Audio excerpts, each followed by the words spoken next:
Capítulo 35. La luz del sol naciente.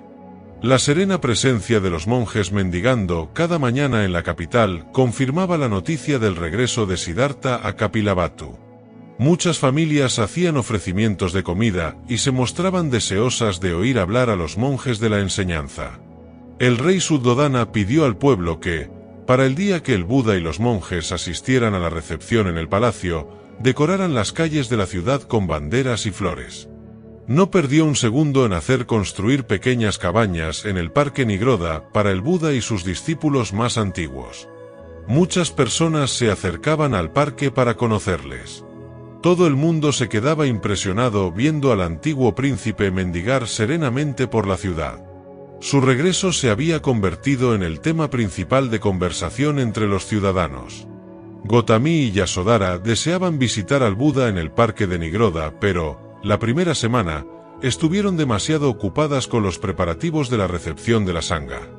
El rey había invitado a varios miles de personas, incluyendo a los miembros del gobierno y a las personalidades de la ciudad que detentaban otros cargos políticos, culturales y religiosos. También había dado instrucciones para que todos los platos que se sirvieran en el banquete fueran vegetarianos. El príncipe Nanda, sin embargo, tuvo tiempo de hacerle 2 visitas aquella semana y de recibir enseñanzas sobre el camino del despertar. Amaba y respetaba a su hermano mayor. Sintiéndose atraído por la apacible vida de un monje, llegó incluso a preguntarle si le veía capaz de ser un buen monje. Pero el Buda solo sonrió. Comprendía que, aunque su hermano era un joven de admirables sentimientos y buenas intenciones, no tenía aún una clara visión de su propósito o dedicación en la vida. Cuando estaba con él quería ser monje, pero, cuando regresaba al palacio, solo tenía ojos y pensamientos para Kalyani, su adorada prometida. Se preguntó qué pensaría el Buda de su equívoco. El día de la recepción llegó. La ciudad entera, palacio real incluido, estaba decorada con banderas y flores. La capital bullía de excitación, pues toda la población quería dar formalmente la bienvenida al hogar a su heroico compatriota. Los músicos tocaban bellas melodías mientras la muchedumbre se alineaba en las calles. Todo el mundo se esforzaba por ver pasar al Buda. Gotami y Yasodhara recibieron personalmente a los invitados del rey. Gopa, cediendo al deseo de la reina, se vistió con un elegante sari y lució joyas en honor a la ocasión. El Buda y los monjes caminaron con paso lento y sereno entre el gentío. Muchos juntaban las palmas de las manos y se inclinaban ante el Buda cuando pasaba a su lado. Los niños se encaramaban a hombros de sus padres para ver mejor. Gritos y aplausos felices brotaban de la muchedumbre. Los monjes mantuvieron la atención en la respiración en medio de la bulliciosa atmósfera festiva. El rey Suddhodana recibió al Buda y a la Sangha en las puertas exteriores del palacio y les condujo al patio interior.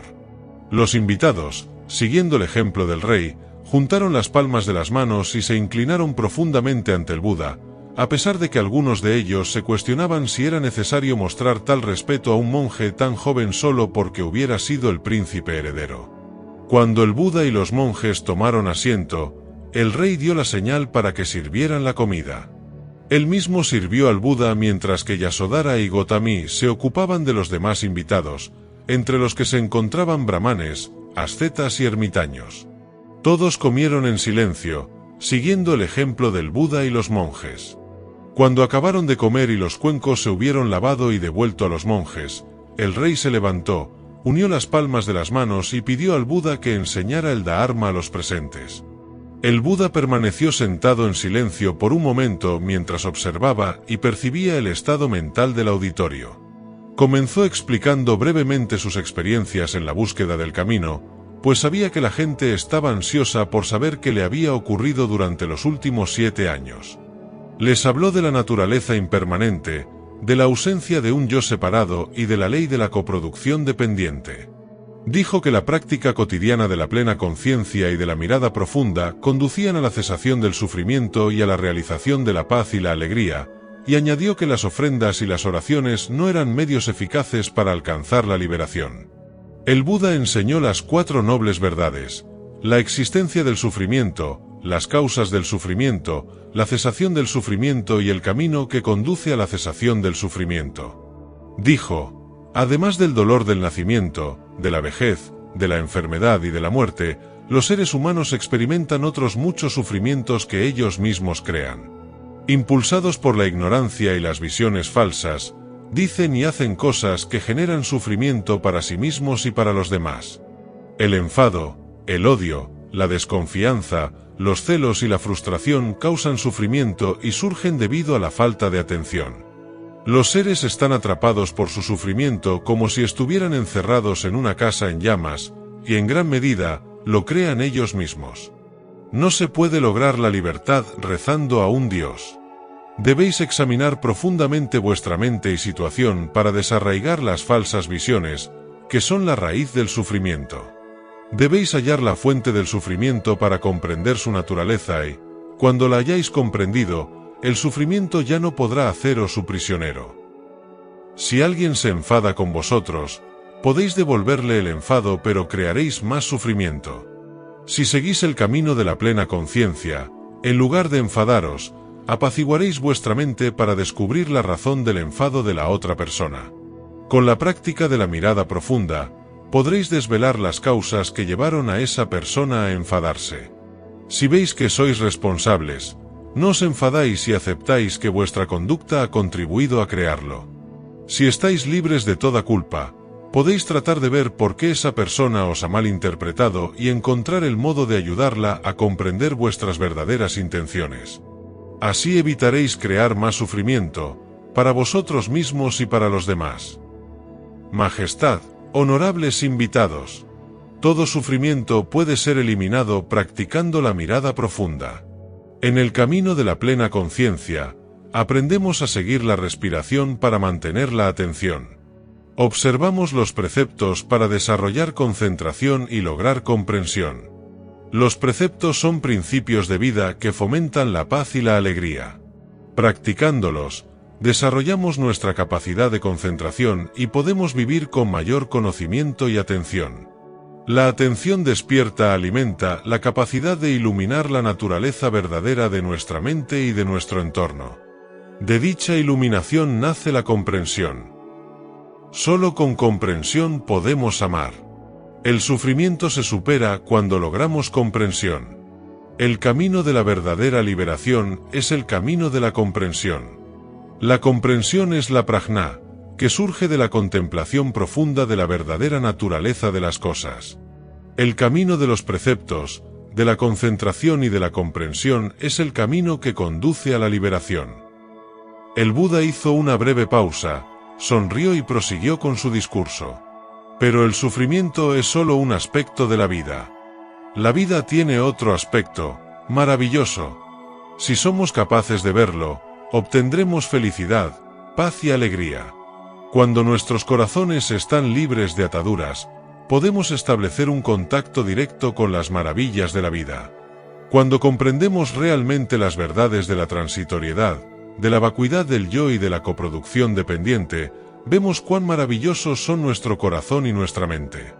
Vemos cuán maravillosos son nuestro cuerpo, las ramas del bambú violeta, el crisantemo dorado, el riachuelo de agua clara y la luna radiante. Si nos encerramos en nuestro sufrimiento, perdemos la capacidad de experimentar las maravillas de la vida.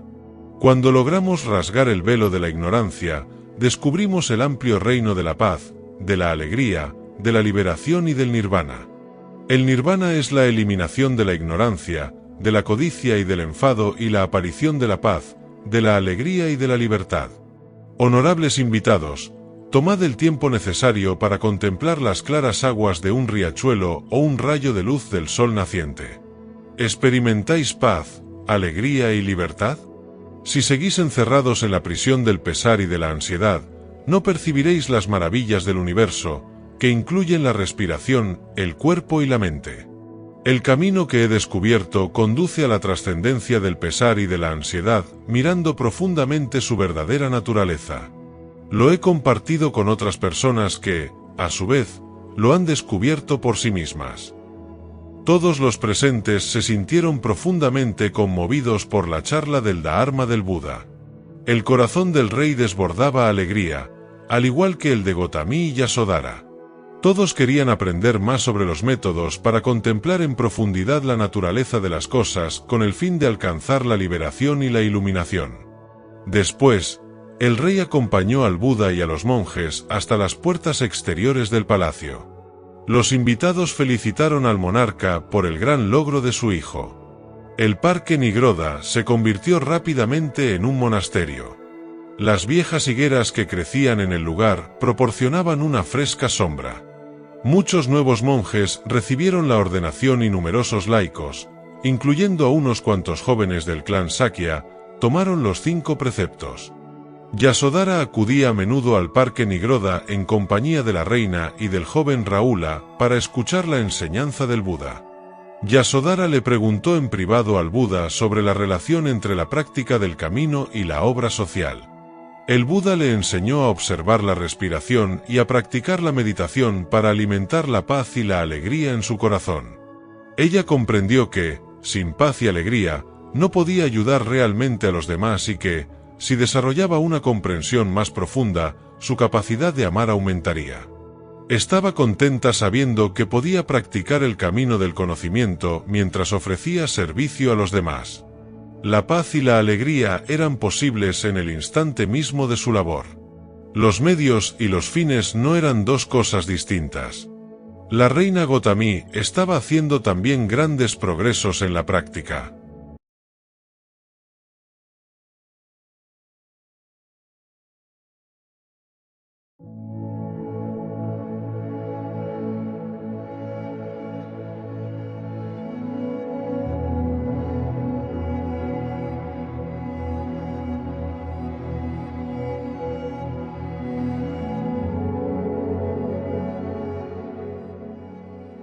Capítulo 36. El voto de las flores de loto. La princesa Yasodhara invitó al Buda, a Kaludayi, a Nagasamala y a la reina a comer y a que la acompañaran después a una humilde aldea donde trabajaba con los niños. Rahula se unió al grupo. Yasodhara les condujo hasta el viejo Yambo, donde el joven Siddhartha tuvo su primera experiencia meditativa. El Buda estaba maravillado. Aunque parecía ayer, en realidad, habían pasado 27 años. El árbol había crecido mucho. Yasodhara le comentó que los niños que había conocido en aquel lugar se habían casado y formado sus propias familias. A instancias de Yasodhara, un gran número de niños, de entre 7 y 12 años, se habían reunido bajo el Yambo. Cuando el Buda llegó, dejaron de jugar y se alinearon formando 2 hileras, antes de saludarle tal y como ella les había enseñado. Dispusieron una silla de bambú para él bajo el árbol y una estera en el suelo para Gautami, Yasodhara y los 2 monjes. El Buda se sentía feliz, allí sentado. Pensó en aquellos días con los niños de Uruvela, les habló de ellos a los que ahora le rodeaban. Les habló de Svasti, el muchacho que cuidaba a los búfalos, y de Sujata, la joven que le ofreció leche. Les habló de alimentar un corazón de amor mediante el desarrollo de la comprensión y les contó la historia en la que rescataba a un cisne, herido por su primo con una flecha. Los niños escucharon con gran interés. Tras indicarle a Rahula que se sentara frente a él, el Buda relató la historia de una de sus vidas previas. Hace mucho tiempo, a los pies del Himalaya, vivía un joven, bondadoso y trabajador, llamado Mega. Un día, a pesar de no tener dinero, se puso en camino hacia la capital, donde confiaba estudiar. No llevó consigo más que un bastón, un sombrero, un cántaro de agua, la ropa que vestía y un abrigo. En el trayecto, se detuvo en algunas granjas donde trabajó a cambio de arroz o de algo de dinero, y de este modo, pudo reunir 500 rupias. Cuando entró en la ciudad, la gente preparaba una importante celebración. Intrigado, preguntó a una bella joven que llevaba en sus brazos un ramo de flores de loto entreabiertas. ¿Qué se celebra hoy? La joven respondió, debes de ser nuevo en Divapati pues, si fueras de aquí, sabrías que hoy llega el maestro iluminado Dipankara. Se dice que es como la antorcha que esclarece el camino a todos los seres. Hijo del rey Arcimat, abandonó su hogar en busca del camino verdadero y lo ha hallado. Su sabia enseñanza brilla en el mundo y el pueblo ha organizado en su honor esta celebración. Mega no cabía en sí de júbilo ante la noticia de la llegada de un ser iluminado y deseó con todas sus fuerzas hacerle un ofrecimiento y pedirle que le aceptara como discípulo. Preguntó a la muchacha: ¿cuánto has pagado por las flores de loto? Le miró a Mega y, comprendiendo que se trataba de un joven brillante y considerado, respondió: solo he comprado 5. Las otras 2 las he cogido del estanque de mi casa. Mega preguntó: ¿cuánto has pagado por esas 5? 500 rupias. Mega quiso comprarle los 5 lotos con sus 500 rupias para ofrecérselos a Dipankara, pero la joven rehusó diciendo: las he comprado para ofrecérselas yo misma y no tengo intención de venderlas. Mega trató de persuadirla: pero puedes ofrecerle las 2 que cogiste de tu estanque. Por favor, deja que te compre las otras 5. Deseo ofrecer algo a Dipankara. Coincidir en esta vida con semejante maestro es una oportunidad muy rara y preciosa. Quiero conocerle e incluso pedirle que me acepte como discípulo. Si accedes a venderme tus 5 flores de loto, te estaré eternamente agradecido. La mujer bajó la mirada y no dijo nada. Mega le imploró: si me vendes las 5 flores haré lo que me pidas, cualquier cosa. La joven parecía turbada, mantuvo la mirada en el suelo durante un buen rato. Finalmente, dijo: no sé qué conexión compartimos en una vida previa, pero me he enamorado de ti en cuanto te he visto. Aunque he conocido a muchos jóvenes, mi corazón nunca se ha estremecido así. Te daré las flores para que se las ofrezcas al iluminado si me prometes que me tomarás por esposa en esta vida y en las vidas futuras. La joven habló tan deprisa que casi se queda sin aliento. Mega no sabía qué responder. Tras unos instantes de silencio, dijo: eres una mujer muy especial y extremadamente honesta. Yo también me he sentido atraído por ti cuando te he visto, pero busco el camino de la liberación. Si me casara contigo, no sería libre para seguirlo si se presentara la oportunidad. Prométeme que seré tu esposa, dijo ella, y yo me comprometo, cuando te llegue el momento de partir en busca del camino, a no impedírtelo. Al contrario, haré todo lo que pueda para ayudarte a alcanzar tu meta. Mega aceptó felizmente la propuesta de la joven, y juntos, fueron al encuentro de Dipankara. La masa de gente era tan densa que apenas podían divisar al maestro de lejos. Pero a Mega le bastó ver su rostro un segundo para saber que aquel hombre era realmente un ser iluminado. Una gran alegría invadió su corazón y tomó el voto de alcanzar la iluminación en el futuro. Deseaban acercarse más a Dipankara para poder ofrecerle las flores, pero era imposible avanzar entre el gentío. No pudiendo hacer nada más, Mega lanzó las flores al aire en dirección a Dipankara y milagrosamente cayeron en los brazos de este. La muchacha le pidió a Mega que lanzase también las suyas, que fueron a caer igualmente a sus brazos. El maestro pidió en voz alta que se presentaran las personas que habían hecho el ofrecimiento. La gente se apartó para que Mega y la muchacha, cogidos de la mano, pudieran acercarse. Ambos se postraron ante Dipankara. El maestro miró a Mega y dijo: comprendo la sinceridad de tu corazón. Veo que tienes la determinación de seguir el camino espiritual para alcanzar la iluminación total y liberar a todos los seres. Estate tranquilo. Un día, en una vida futura, lograrás tu meta. Dipankara miró seguidamente a la muchacha que estaba arrodillada junto a Mega y le habló así: tú serás la mujer de Mega en esta vida y en muchas por venir. Acuérdate de mantener la promesa, ayudarás a tu marido a llevar a cabo su voto. Mega y la joven, profundamente conmovidos por las palabras del maestro, se entregaron al estudio del camino de la liberación que les había enseñado el ser iluminado Dipankara. Niños, en esa vida y en las muchas que siguieron, Mega y la muchacha vivieron como marido y mujer. Cuando el marido tenía que marcharse para seguir el camino espiritual, su mujer le ayudaba como mejor podía y nunca trató de impedir su partida.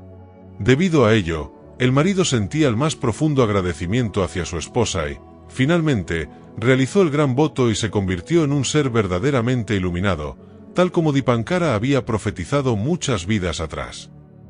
Niños, el dinero y la fama no es lo más valioso de la vida, ya que pueden desaparecer rápidamente.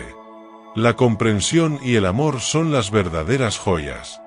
Si tenéis comprensión y amor, conoceréis la felicidad. Megha y su esposa compartieron la dicha durante muchas vidas, gracias a la comprensión y al amor.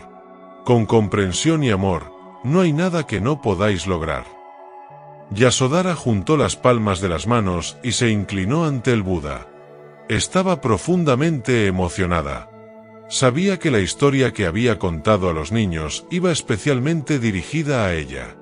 Era la manera en que el Buda le mostraba su agradecimiento. La reina Prajapati la miró. Ella también había comprendido. Poniendo la mano sobre el hombro de su nuera, dijo a los niños: ¿sabéis quién es hoy Megha? Es el Buda que, en esta misma vida, se ha convertido en un ser iluminado. ¿Y sabéis quién es la esposa de Megha? Es vuestra Yasodhara, cuya comprensión permitió que el príncipe Siddhartha siguiera su camino y alcanzara el despertar. Démosle las gracias. Los niños, que amaban a Yasodhara desde hacía mucho tiempo, se inclinaron ante ella para expresarle el amor de sus corazones. El Buda estaba profundamente conmovido. Finalmente, se levantó y caminó con paso sereno hacia el monasterio con los monjes Kaludayi y Nagasamala.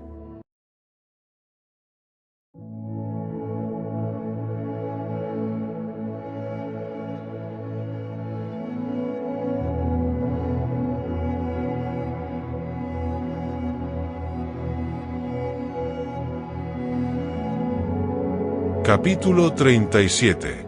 Una nueva fe. 2 semanas después, el rey Suddhodana invitó al Buda y a Sariputta a una comida privada. Asistirían también la reina Gotami, Yasodhara, Nanda, Sundari Nanda y Rahula. En una atmósfera familiar, el Buda les enseñó a seguir la respiración, a contemplar en profundidad los sentimientos y a meditar caminando y sentados. Enfatizó en el modo de trascender las preocupaciones, las frustraciones y las crispaciones de la vida cotidiana mediante la práctica constante de la atención. Rahula se sentó al lado de Sariputta, a quien apreciaba mucho, y le cogió de la mano. Cuando llegó la hora de regresar al monasterio, toda la familia acompañó al Buda y a Sariputta hasta la puerta. Nanda le sostuvo el cuenco al Buda mientras juntaba las palmas de las manos y se despedía de todos. Pero el Buda no recuperó su cuenco y Nanda, no sabiendo qué hacer, le siguió hasta el monasterio, esperando el momento adecuado para devolvérselo. Una vez allí, el Buda le preguntó si quería quedarse una semana con la sangha para saborear más a fondo la vida de un monje. Nanda aceptó de buen grado, pues amaba y respetaba a su hermano mayor y se sentía atraído por la vida serena y relajada de los monjes. Al cabo de 7 días, cuando el Buda le preguntó si quería recibir la ordenación y vivir la vida de un monje durante algunos meses bajo su guía, Nanda estuvo totalmente dispuesto. Le pidió a Sariputta que diera a su hermano la instrucción básica y que le ordenara como monje. Previamente, el Buda le había preguntado a su padre, el rey, si daba su consentimiento para que Nanda viviera como un monje por un tiempo. Ambos coincidían en que Nanda, a pesar de ser un muchacho bien intencionado, carecía de la fuerza de carácter y de la determinación necesarias para ser rey. El Buda dijo que le proporcionaría un adiestramiento que le ayudaría a desarrollar claridad y determinación. El rey aceptó. No obstante, transcurridas las primeras semanas, Nanda empezó a echar de menos a su prometida, la hermosa Janapada Kalyani, aunque trataba de disimular su añoranza. Pero el Buda, que conocía perfectamente sus sentimientos, le dijo un día: si deseas alcanzar la meta, tienes que eliminar primero el aferramiento a las emociones ordinarias. Entrégate con todo tu ser a la práctica y adiestra tu mente. Solo entonces podrás convertirte en un dirigente eficaz al servicio del pueblo. Cuando Nanda se enteró de que el Buda había pedido a Sariputta que no le enviara a mendigar cerca de la residencia de Kalyani, sintió una mezcla de resentimiento y de gratitud. Comprendía que su hermano veía sus pensamientos y necesidades más profundos. Rahula envidiaba a su joven tío porque podía vivir en el monasterio. Quería que a él se le permitiera hacer lo mismo, pero, cuando se lo pidió a su madre, ésta le acarició la cabeza y le dijo que tenía que crecer mucho antes de hacerse monje. Rahula preguntó qué podía hacer para crecer más deprisa. Tenía que comer bien y hacer ejercicio todos los días. Un día, cuando los monjes mendigaban por los alrededores del palacio, Yasodhara le dijo a su hijo: «¿Por qué no bajas y saludas al Buda? Pregúntale otra vez por tu herencia». Rahula bajó las escaleras a toda prisa. Amaba tiernamente a su madre, pero amaba también a su padre y no había pasado ni un solo día con él. Deseaba ser como Nanda y vivir al lado del Buda. Atravesó el patio y salió por la puerta sur a toda velocidad hasta darle alcance. El Buda le sonrió y le tendió la mano. A pesar de que el sol primaveral era ya muy fuerte, Rahula se sentía protegido por la sombra y el amor de su padre. Le miró y dijo: «Se está muy bien y muy fresquito a tu lado». Yasodhara les miraba desde el balcón del palacio. Sabía que el Buda autorizaría a Rahula a pasar el día con él en el monasterio. Rahula preguntó al Buda: «¿Cuál es mi herencia?». El Buda respondió: «Ven conmigo al monasterio y te la transmitiré». Una vez allí, Sariputta compartió su comida con Rahula, que comió en silencio, sentado entre el Buda y él. Se alegró mucho de ver a su tío Nanda. El Buda le dijo que podía dormir aquella noche en la cabaña de Sariputta. Todos los monjes apreciaban a Rahula y le trataban con mucho cariño. Deseaba vivir en el monasterio para siempre, pero Sariputta le explicó que, para eso, tenía que hacerse monje. Rahula asió su mano y le preguntó si podía pedir al Buda que le ordenara. Cuando lo hizo, el Buda aceptó y dio instrucciones a Sariputta para que le ordenara. Al principio, Sariputta pensó que el Buda estaba bromeando. Pero cuando vio la seriedad de su rostro, preguntó: «Pero maestro, ¿cómo puede hacerse monje un muchacho tan joven?».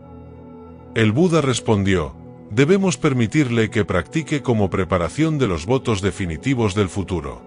Que tome ahora los votos de novicio, le asignaremos la tarea de espantar a los cuervos que perturban la meditación de los monjes». Sariputta le afeitó la cabeza, le dio los 3 refugios y le enseñó 4 preceptos: no matar, no robar, no mentir y no beber alcohol. Después, cortó uno de sus hábitos a la medida del niño y le mostró cómo ponérselo. Le enseñó también cómo sostener el cuenco de mendicante. Rahula parecía un monje en miniatura. Dormiría en la cabaña de Sariputta y saldría todos los días a mendigar con él por las pequeñas aldeas que rodeaban el monasterio. Aunque los monjes más mayores comían una sola vez al día, Sariputta temía que Rahula careciera de la nutrición adecuada para su crecimiento y le dio permiso para cenar. Los discípulos laicos nunca olvidaban traer leche y comida suplementaria para el pequeño monje. Cuando la noticia de la ordenación de Rahula llegó al palacio, el rey Suddhodana se sintió muy abatido. Él y la reina añoraban terriblemente a su nieto. Sabían que el pequeño debía visitar el monasterio, pero nunca imaginaron que se quedaría allí como novicio. Se sentían solos sin su compañía.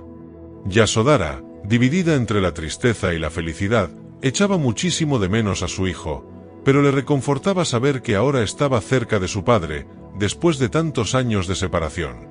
Una tarde, el rey, la reina Gotami y Yasodhara subieron al carruaje real para visitar el monasterio.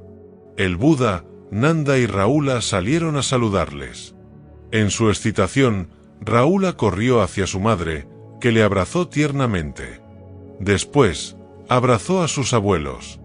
El rey, tras inclinarse ante el Buda, dijo con tono de reproche: «Sufrí lo indecible cuando te fuiste de casa para hacerte monje. No hace mucho, Nanda me abandonó también. No podría soportar ahora la pérdida de Rahula. Para un hombre de familia como yo, los lazos entre padre e hijo y entre abuelo y nieto son muy importantes. El dolor que sentí cuando te marchaste fue como un cuchillo cortando mi piel. Después de cortar mi piel, el cuchillo entró en mi carne. Y después de adentrarse en mi carne, cortó el hueso en seco. Te suplico que consideres tus acciones. En el futuro, No debes permitir que un niño sea ordenado sin el consentimiento de sus padres. El Buda trató de consolar al rey hablándole de las verdades de la transitoriedad y de la ausencia de un yo separado, y le recordó que la práctica diaria de la atención despierta era la única puerta por la que se podía eliminar el sufrimiento. Nanda y Rahula tenían ahora la oportunidad de vivir profundamente esa vida. El Buda animó a su padre a que apreciara la buena fortuna de sus hijos y a que continuara practicando el camino de la plena conciencia en la vida diaria en pro de la verdadera felicidad. El rey sintió que el dolor se aliviaba. Las palabras del Buda reconfortaron y reafirmaron a Gotami y Yasodhara. Más tarde, ese mismo día, el Buda dijo a Sariputta: a partir de ahora, no admitiremos a ningún niño en la comunidad de monjes sin la aprobación de sus padres. Por favor, anótalo en nuestro código monástico. El tiempo pasaba volando. El Buda y la Sangha habían permanecido en el reino Sakya más de 6 meses. Las nuevas ordenaciones habían incrementado el número de monjes a más de 500 y los discípulos laicos eran demasiado numerosos para contarlos. El rey Suddhodana obsequió a la Sangha un nuevo lugar para que se construyera otro monasterio, el antiguo palacio de verano del príncipe Siddhartha, al norte de la capital, de frescos y espaciosos jardines.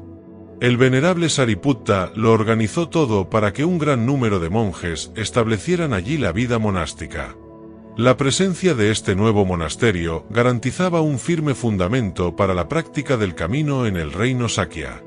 El Buda deseaba regresar al bosque de bambú a tiempo para la estación de las lluvias, pues se lo había prometido al rey Bimbisara y a los monjes que se quedaron allí. El rey Suddhodana invitó al Buda a una última comida, antes de su partida, y le pidió que diera una charla sobre el Dharma para la familia real y para todos los miembros del clan Sakya. El Buda aprovechó la ocasión para hablar de la aplicación del camino a la vida política. Dijo que el camino podía iluminar el mundo de la política, asistiendo a los gobernantes del reino a establecer la igualdad y la justicia social. Dijo: si practicáis el camino, incrementaréis la comprensión y la compasión, serviréis mejor al pueblo y hallaréis los medios para vivir en paz y felicidad sin depender de la violencia. No necesitáis matar, torturar o encarcelar a la gente ni confiscar sus propiedades. No es un ideal imposible, sino algo que puede realizarse en la actualidad. Cuando un político posee comprensión y amor suficientes, percibe la verdad de la pobreza, de la miseria y de la opresión. Encuentra los medios para reformar el gobierno de manera que disminuyan las diferencias entre ricos y pobres y pone fin al uso de la fuerza contra los demás. Amigos míos, los líderes políticos y los gobernantes deben ser un modelo. No os complazcáis en el lujo, pues la riqueza no hace más que aumentar la barrera entre vosotros y el pueblo. Vivid de manera simple y saludable, y emplead vuestro tiempo sirviendo a los demás en lugar de correr tras los placeres banales. Un líder no puede ganarse la confianza y el respeto de su gente si no da buen ejemplo. Si amáis y respetáis a vuestro pueblo, el pueblo os amará y respetará. Un gobierno basado en la virtud no depende del castigo y difiere de uno regido por la ley y el orden. Según el camino del despertar, la verdadera felicidad se obtiene a través del camino de la virtud. El rey Suddhodana y los presentes escucharon con atención. El príncipe Dronodhanaraja, tío del Buda y padre de Devadatta y Ananda, dijo: gobernar de acuerdo con la virtud, como has descrito, es realmente hermoso, pero eres el único que posee el carácter y la virtud necesarios para lograr tal propósito. ¿Por qué no te quedas en Kapilavatthu y nos ayudas a crear una nueva forma de gobierno aquí, en el reino Sakya, que aporte paz, alegría y felicidad a todo el país? El rey Suddhodana añadió: yo ya soy muy mayor. Si te quedas, abdicaré al trono en tu favor. Estoy seguro de que, con tu virtud, integridad e inteligencia, el pueblo te apoyará y, en poco tiempo, nuestro país prosperará como no lo ha hecho nunca. El Buda sonrió, pero no habló de inmediato. Finalmente, mirando amorosamente a su padre, dijo: Padre, ya no soy un hijo de familia, de un clan, o incluso de un país. Mi familia son ahora todos los seres. Mi hogar es la tierra y mi posición, la de un monje que depende de la generosidad de los demás. He elegido este camino y no el de la política. Estoy convencido de que así puedo servir mejor a todos los seres. A pesar de que la reina Gotami y Yasodhara consideraban impropio expresar sus opiniones durante una reunión, ambas se emocionaron profundamente con las palabras del Buda. Sabían que lo que había dicho era lo correcto. El Buda continuó hablando al rey y a los presentes sobre los 5 preceptos y sobre el modo de aplicarlos a la vida familiar y social. Los 5 preceptos eran el fundamento de una familia feliz y de una sociedad pacífica. Explicó detenidamente cada uno de ellos y concluyó diciendo: si queréis que la gente permanezca unida, primero tenéis que ganaros su fe y confianza. Si los líderes políticos practican los 5 preceptos, la fe y la confianza del pueblo aumentan. Con estas cualidades, no hay nada que el país no pueda lograr. La paz, la felicidad y la igualdad social estarán aseguradas. Cread una vida basada en la plena conciencia.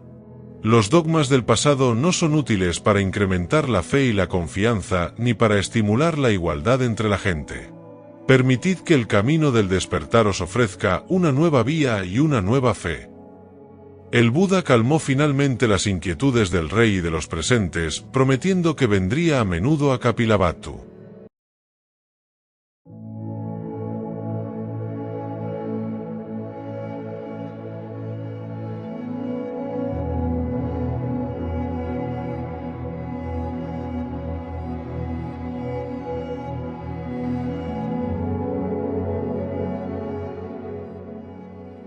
Capítulo 38. ¡Oh felicidad!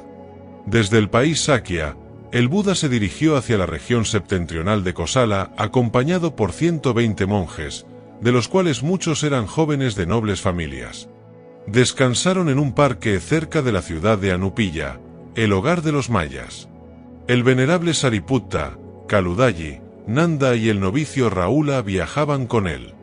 Un mes después de su partida, Mahanama y Anuruddha, 2 jóvenes del clan Sakya, decidieron dejar su hogar para ordenarse como monjes.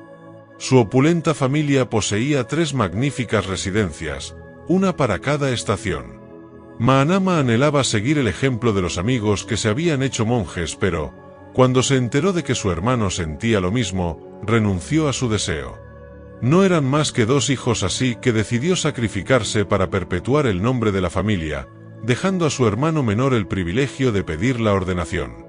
No obstante, cuando Anuruddha pidió permiso a su madre, ésta replicó: mis hijos son mi única felicidad en esta vida. Si te haces monje, no lo resistiré. Anuruddha le habló entonces de los otros nobles que se habían hecho monjes. Le dijo que la práctica del camino aporta paz y felicidad al monje y también a su familia y a la sociedad. Anuruddha había escuchado muchas de las enseñanzas de Dharma que el Buda había impartido en el parque Nigroda y podía hablar sobre ellas con gran elocuencia. Finalmente, la madre dijo: muy bien, te dejaré marchar, pero con la condición de que tu buen amigo Badilla se ordene también. La madre estaba convencida de que Badilla jamás consideraría esa posibilidad, pues era miembro del clan imperial y ostentaba un elevado cargo. Él nunca abandonaría sus numerosas responsabilidades y su apreciada reputación a cambio de la vida simple de un monje. Pero Anuruddha no perdió un segundo en ir en busca de su amigo Badilla, gobernador de las provincias del norte, con muchos soldados a sus órdenes. El palacio estaba flanqueado día y noche por guardias armados, y durante el día, sus dependencias bullían con idas y venidas de altos dignatarios. Badilla le recibió como a un invitado de honor. Anuruddha le habló sin rodeos: quiero marcharme de casa para convertirme en un monje bajo la guía del Buda, pero no puedo. Tú eres la causa. Badilla se echó a reír. ¿Qué quieres decir? ¿Qué he hecho yo para impedir que seas un monje? Sabes que haría cualquier cosa para ayudarte a satisfacer tu deseo. Anuruddha le explicó su apurada situación y concluyó diciendo: acabas de decir que harías cualquier cosa por ayudarme, pero el único modo de hacerlo es ordenándote. Badilla se sintió atrapado. El Buda y su camino del despertar le atraían. De hecho, había tomado secretamente la decisión de hacerse monje más adelante, pero no pensaba hacerlo tan pronto. Dijo: me ordenaré dentro de 7 años. Espera hasta entonces. 7 años es mucho tiempo. ¿Quién sabe si entonces estaré vivo? Badilla se rió de nuevo. ¿Por qué eres tan pesimista? De acuerdo, dame 3 años y me haré monje.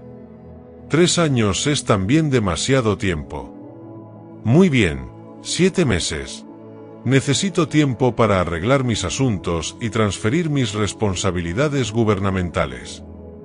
¿Por qué alguien, a punto de abandonar su hogar para seguir el camino, necesita tanto tiempo para arreglar sus asuntos? Un monje abandona todo libremente para seguir el camino de la libertad y de la liberación. Si te demoras mucho, podrías cambiar de idea. De acuerdo, amigo mío. Dame 7 días y me reuniré contigo. Lleno de júbilo, Anuruddha volvió a casa e informó a su madre.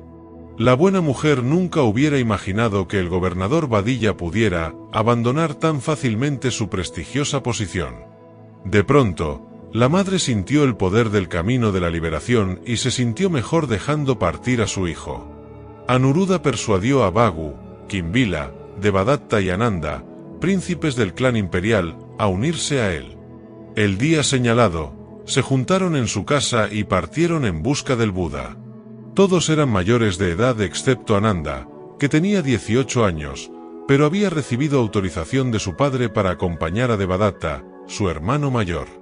Los 6 príncipes viajaron en carruaje hasta llegar a un pequeño pueblo, próximo a la frontera de Kosala. Habían oído que el Buda residía ahora cerca de Anupilla. Anuruddha sugirió a sus amigos que se desprendieran de joyas y ornamentos antes de cruzar la frontera. Se quitaron los collares, anillos y brazaletes, lo envolvieron todo en una capa y decidieron ofrecérselo a un pobre. Junto al camino había una pequeña barbería. El dueño era un hombre joven, de su misma edad aproximadamente. Vestía ropa vieja y gastada, pero inspiraba confianza. Anuruddha entró en la tienda y le preguntó cómo se llamaba. El joven barbero respondió, Upali. Anuruddha le pidió a Upali que les indicara cómo llegar hasta la frontera, pero el barbero les acompañó hasta allí amablemente. Antes de separarse, Anuruddha le entregó a Upali la capa que contenía las joyas preciosas y los ornamentos y le dijo, Upali, nuestra intención es seguir al Buda y vivir como monjes. Ya no necesitamos joyas. Nos gustaría que te las quedaras. Con ellas podrás vivir relajadamente el resto de tus días. Los príncipes se despidieron de Upali y cruzaron la frontera. Cuando el joven barbero contempló el contenido de la capa, el brillo del oro y las gemas le deslumbraron. Upali pertenecía a la casta más baja de la sociedad. Ningún miembro de su familia había poseído jamás una onza de oro, ni siquiera un simple anillo. Ahora tenía en sus manos un verdadero tesoro.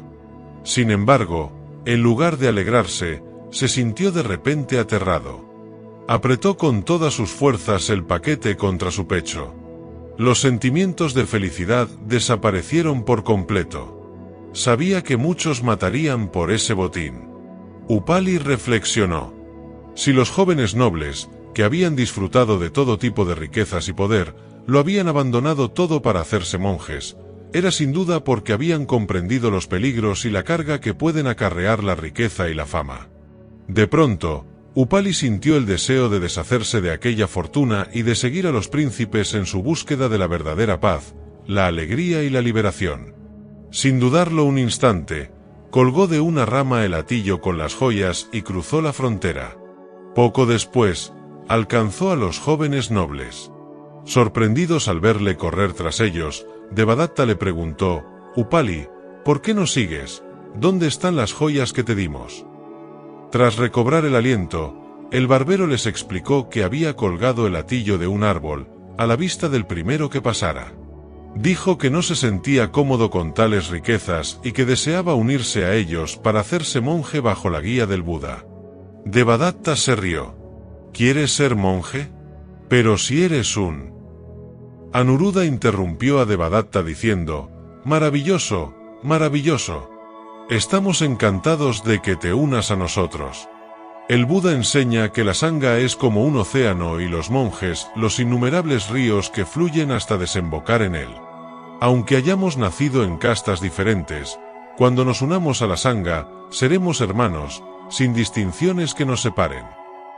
Vadilla se presentó como el antiguo gobernador de las provincias del norte de Sakya, dio la mano a Upali y le presentó a los otros príncipes. Upali se inclinó respetuosamente. Juntos, los 7 hombres prosiguieron su camino. Llegaron a Anupilla al día siguiente. Tras informarse de que el Buda vivía en un bosque a 2 millas al nordeste de la ciudad, se dirigieron hacia allí y se presentaron ante él. Vadilla habló en nombre del grupo y pidió recibir la ordenación. El Buda asintió. Vadilla añadió: desearíamos que Upali fuera ordenado el primero. Así, nos inclinaríamos ante él como ante nuestro hermano mayor en el Dharma, liberándonos de cualquier vestigio de falso orgullo y discriminación que pudiera subsistir en nosotros. El Buda ordenó primero a Upali. Ananda tomó los votos de novicio como preparación para la ordenación completa cuando cumpliera 20 años. Después de Rahula, encantado de que estuviera, era el miembro más joven de la Sangha. 3 días después de la ordenación, se dirigieron a Vesali con el Buda y los otros monjes y descansaron en el parque Mahavana. Finalmente, tras 10 días de camino, llegaron al monasterio del bosque de bambú, en Rajagaa. Los venerables Kasapa, Moggallana y Kondanna estaban felices de ver de nuevo al Buda, como los 600 monjes residentes en el monasterio. El rey Bimbisara le visitó tan pronto como supo de su llegada. La atmósfera en el bosque de bambú era cálida y feliz. La estación lluviosa se aproximaba y los venerables Kasapa y Kondanna se habían ocupado de los preparativos. Era la tercera estación de las lluvias desde el despertar del Buda. La primera la había pasado en el Parque del Ciervo y la segunda, en el bosque de bambú. Vadilla, antes de aceptar el puesto de gobernador, había estudiado a fondo el tema espiritual. Ahora, bajo la guía del venerable Kasapa, se dedicó en cuerpo y alma a la práctica, utilizando casi todo su tiempo a la meditación. Prefería dormir bajo los árboles que en una choza. Una noche, mientras estaba sentado en meditación, experimentó una felicidad que jamás había conocido. Exclamó: ¡oh felicidad! ¡Oh felicidad! Un monje que estaba sentado cerca de Vadilla, le oyó. A la mañana siguiente, informó al Buda: Señor, ayer noche, mientras meditaba sentado, oí al monje Vadilla que exclamaba: ¡oh felicidad! ¡Oh felicidad! Quizás añora la riqueza y la fama que ha dejado atrás. He pensado que debía decírtelo. El Buda solo asintió con la cabeza. Después de la comida del mediodía, dio una charla de Dharma y, cuando concluyó, pidió al monje Vadilla que se presentara ante la asamblea. Estaban presentes muchos discípulos laicos. El Buda le preguntó: Vadilla, ayer noche, a última hora, mientras meditabas, exclamaste: ¡oh felicidad! ¡Oh felicidad! Vadilla juntó las manos y respondió: Maestro, ayer noche pronuncié ciertamente esas palabras en voz alta. ¿Puedes decirnos por qué? Señor, cuando era gobernador, tenía fama, poder y riqueza. Donde quiera que fuera, me escoltaban 4 soldados. Mi palacio estaba vigilado día y noche por guardias armados, pero nunca me sentía salvo. Constantemente sentía temor y ansiedad. Ahora, sin embargo, camino y me siento a solas en lo más profundo del bosque. No tengo miedo ni ansiedad.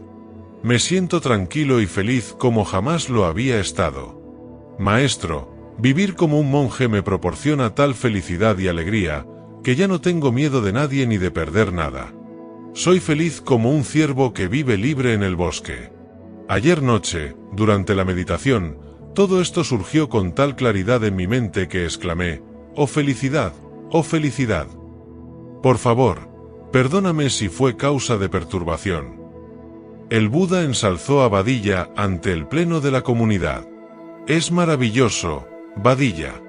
Has hecho grandes progresos en el camino del gozo y el desapego. La paz y la felicidad que sientes es la paz y la felicidad a las que aspiran los dioses. Durante el retiro de la estación de las lluvias, el Buda dio la ordenación a muchos nuevos monjes, incluyendo un joven de talento llamado Mahakasapa. Era hijo del hombre más rico de Magadha. La fortuna de su padre solo era superada por el tesoro nacional. Mahakasapa estaba casado con Bhadra Kapilani, una mujer de Vesali. Habían vivido como marido y mujer durante 12 años, pero ambos deseaban seguir el camino espiritual.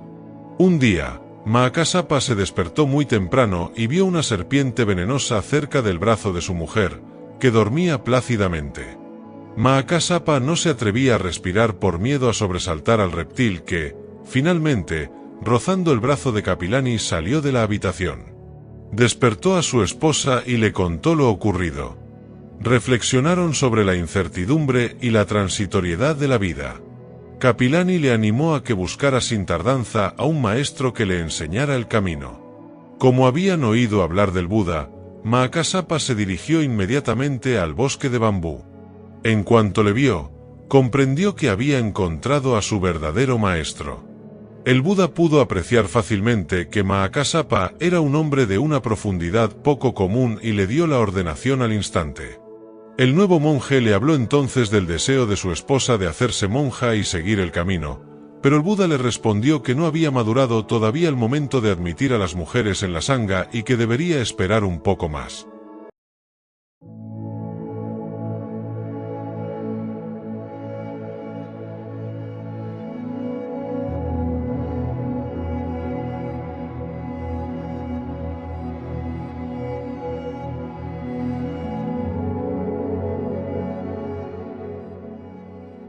Capítulo 39.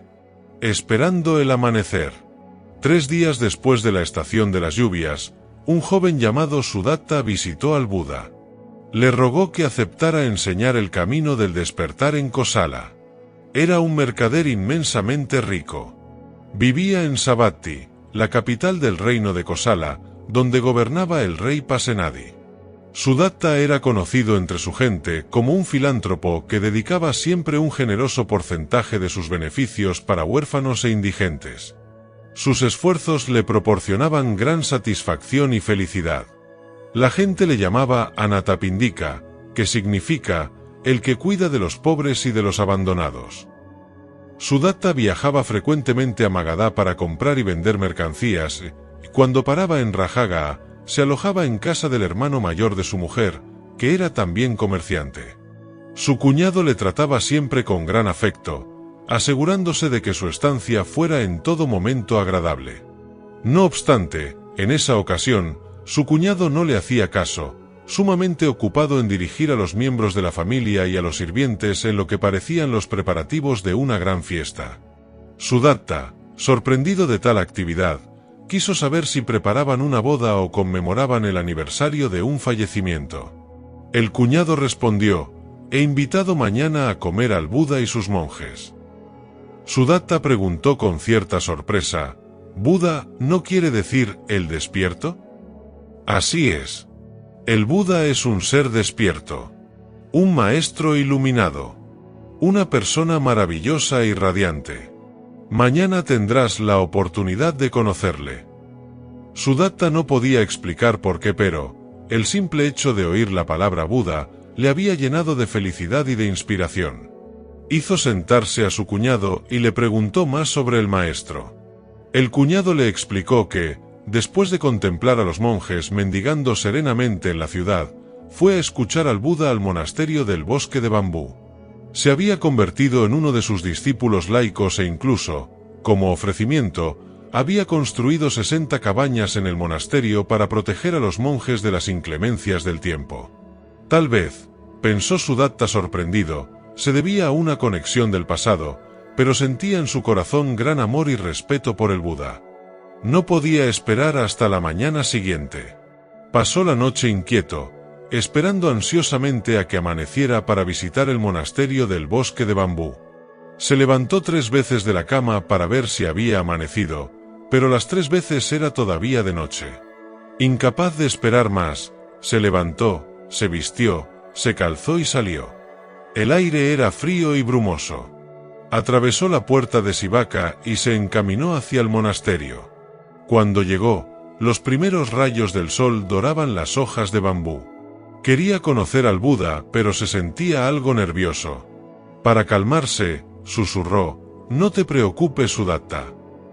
En ese mismo instante, el Buda, que practicaba la meditación caminando, se detuvo frente a él y le dijo quedamente: «Sudatta». El mercader juntó las palmas de las manos y se inclinó ante el Buda. Caminaron hasta su cabaña. Sudatta le preguntó si había dormido bien y cuando el Buda le respondió afirmativamente, le contó lo mal que había dormido él esa noche por el deseo de conocerle y le pidió que le enseñara el camino. El Buda le habló de la comprensión y del amor. Sudatta, lleno de felicidad, se postró y le pidió que le aceptara como discípulo laico. El Buda aceptó. Seguidamente, le invitó a él y a los monjes a comer al día siguiente en casa de su cuñado. El Buda se rió amablemente. «Los monjes y yo ya hemos sido invitados a comer allí hoy. No hay razón para que comamos también mañana». Sudatta dijo: «Hoy es mi cuñado quien os convida, pero mañana será mi ofrecimiento. Siento no tener casa propia en Rajaga. Te suplico que aceptes mi invitación». El Buda aceptó con una sonrisa. Lleno de júbilo, Sudatta se inclinó de nuevo ante él y regresó rápidamente a la casa para ayudar a su cuñado con los preparativos del ofrecimiento de comida que se haría aquel día. Sudatta escuchó más enseñanzas del Buda en casa de su cuñado. Su felicidad no conocía límites. Acompañó al Buda y a los monjes hasta la puerta cuando terminó la enseñanza inmediatamente, empezó con los preparativos del ofrecimiento de comida del día siguiente. Su cuñado le ayudó con entusiasmo e incluso le dijo: «Sigue siendo mi invitado, ¿por qué no dejas que me ocupe yo de todo?». Pero Sudatta, que ni siquiera le escuchaba, insistió en costear todos los gastos aceptando solo que la familia le ayudara en la preparación de la casa y de la comida. Al día siguiente, Sudatta escuchó más enseñanzas del Buda. Su corazón se abrió como una flor. Se arrodilló y dijo: «Buda, maestro venerable, el pueblo de Kosala no ha tenido aún la oportunidad de recibiros, a ti y a tu sangha, ni de conocer el camino del despertar. Por favor, considera mi invitación y ven por un tiempo. Te suplico que muestres compasión por las gentes de Kosala». El Buda respondió que discutiría la cuestión con sus discípulos más aventajados y prometió que le daría una respuesta en unos días. Varios días después, Sudatta visitó el monasterio del bosque de bambú, donde recibió la feliz noticia de que su invitación había sido aceptada. El Buda le preguntó si conocía algún lugar, cerca de Savatthi, donde pudiera instalarse una amplia comunidad de monjes. Sudatta le aseguró que encontraría un lugar adecuado y que él mismo se ocuparía de satisfacer todas las necesidades de la sangha durante su estancia, sugiriendo asimismo que le acompañara a Kosala el venerable Sariputta para preparar su visita. El Buda le preguntó a Sariputta y éste respondió que estaría encantado de acompañarle. Una semana después, Sudatta y Sariputta cruzaron el Ganges y viajaron hasta Vesali, donde fueron acogidos por Ambapali en su plantación de mangos. Sariputta le informó de que el Buda, acompañado por un gran número de monjes, pasaría por Vesali camino de Kosala dentro de 6 meses. Ambapali dijo que estaría encantada de ofrecerles a todos comida y alojamiento, y añadió que se sentía muy honrada de tenerles a ellos dos como invitados. Elogió al joven mercader por sus múltiples obras caritativas y le animó en sus esfuerzos por hacer posible que el Buda impartiera su enseñanza en Kosala. Tras despedirse de Ambapali, tomaron rumbo hacia el noroeste, bordeando las orillas del río Aziravati. Sudatta no había caminado nunca distancias tan largas, ya que siempre viajaba en carro. Allí donde se detenían, anunciaban que el Buda y su sangha viajarían por esa tierra y pedían a la gente que les dieran la bienvenida. El Buda es un maestro despierto. Preparaos para recibir con alegría al Buda y a la sangha. Kosala era un extenso y próspero reino, no menos poderoso que Magadha, cuya frontera sur lindaba con el Ganges, y su frontera norte, con la ladera de los Himalayas. Sudatta o Anathapindika era conocido por todos, donde quiera que fuera. La gente confiaba en sus palabras y esperaba con anhelo el encuentro con el Buda y su sangha. Todas las mañanas, cuando el venerable Sariputta salía a mendigar, Sudatta le acompañaba para hablar del Buda a tantas personas como pudiera. Un mes después, los dos hombres llegaron a Savatthi. Sudatta invitó a Sariputta a comer a su casa, donde le presentó a sus padres y a su esposa, y le pidió que hablara sobre el Dharma. Después de la enseñanza, los padres y la mujer de Sudatta tomaron los 3 refugios y los 5 preceptos. Su esposa era una bella y encantadora mujer, llamada Punnalakkana. Tenían 4 hijos, 3 chicas y un chico. Las hijas se llamaban Subhadra la mayor, Subhadra la menor y Sumagada. El pequeño de la familia se llamaba Kala. Sariputta mendigaba por las mañanas en la ciudad, y por la noche, dormía en el bosque, a orillas del río. Sudatta se dispuso a buscar un lugar adecuado para el alojamiento del Buda y de los monjes.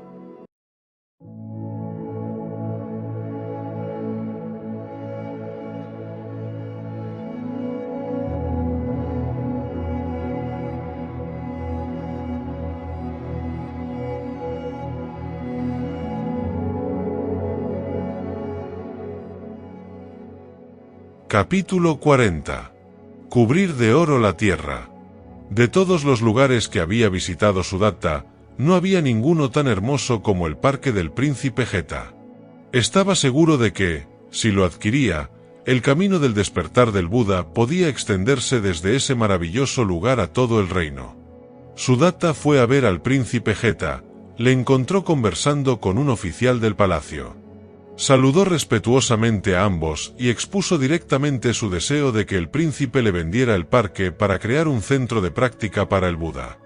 El príncipe Jeta, de solo 20 años, había recibido el parque el año anterior como obsequio de su padre, el rey Pasenadi. Miró primero al oficial y después a Sudatta, y respondió: «Mi padre me regaló ese parque y le tengo mucho apego. Te lo vendería si estuvieras dispuesto a cubrir con monedas de oro cada metro cuadrado de su terreno». El príncipe Jeta bromeaba. Sin duda, no esperaba que el joven comerciante le tomara la palabra. Pero Sudatta respondió: «Hecho. Acepto tu precio. Mañana llevaré el oro al parque».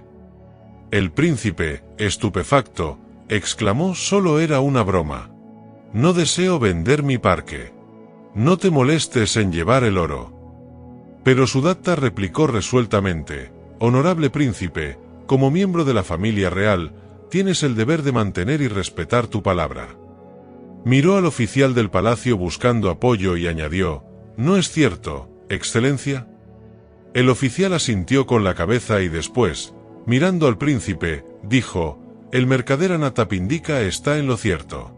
Si no hubieras establecido un precio, sería distinto. Pero no puedes retirar ahora tu oferta». El príncipe Jeta tuvo que ceder. En su fuero interno, confiaba en que Sudatta no pudiera reunir tal cantidad de oro.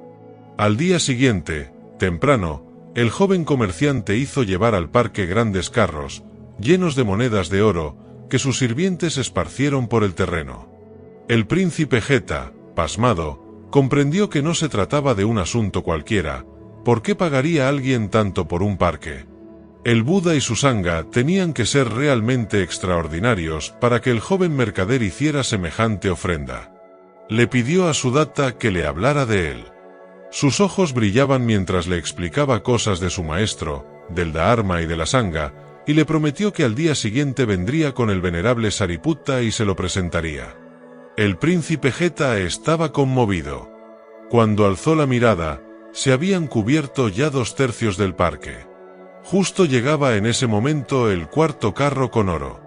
El príncipe levantó la mano para detenerlo y le dijo a Sudatta: «Basta ya de oro.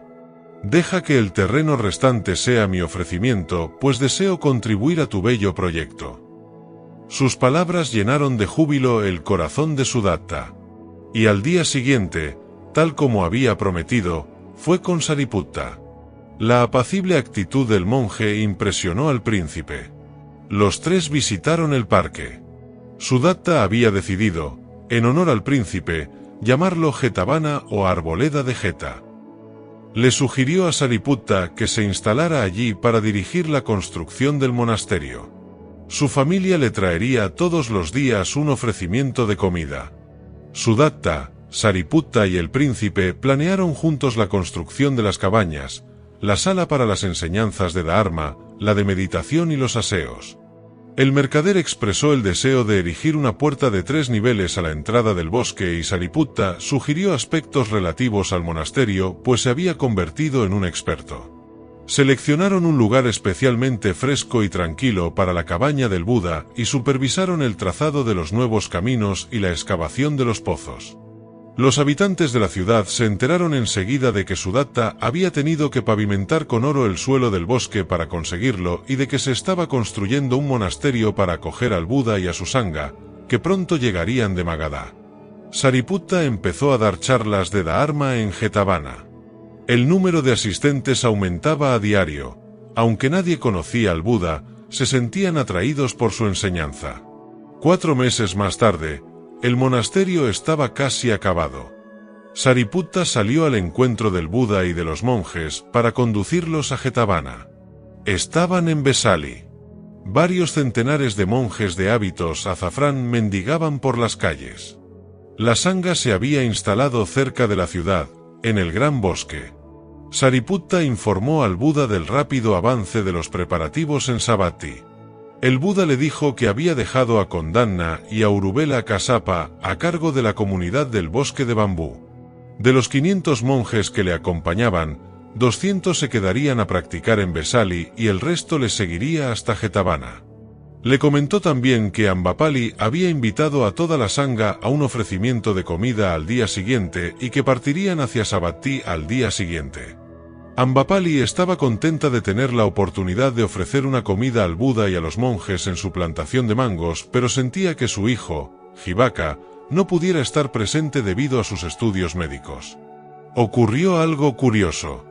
Volvía de visitar al Buda, cuando su carruaje fue detenido por un grupo de príncipes del clan Likchavi, los señores más ricos y poderosos de Vesali.